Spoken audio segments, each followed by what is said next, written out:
नमस्कार दोस्तों, तो आप लोगों का फिर से स्वागत है हमारे यूट्यूब चैनल में।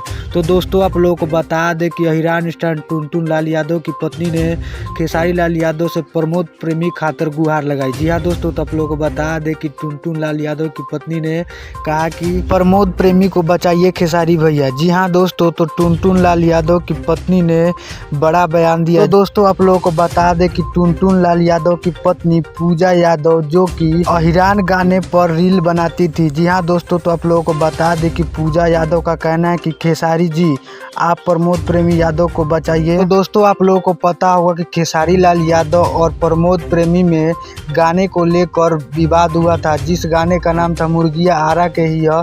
तो दोस्तों, आप लोगों को लगता है कि खेसारी लाल यादव प्रमोद प्रेमी को साथ देंगे, क्योंकि खेसारी लाल यादव और प्रमोद प्रेमी में अक्सर विवाद होता रहता है। तो आप लोग कमेंट में ज़रूर बताइएगा, क्या खेसारी लाल यादव प्रमोद प्रेमी का साथ देंगे।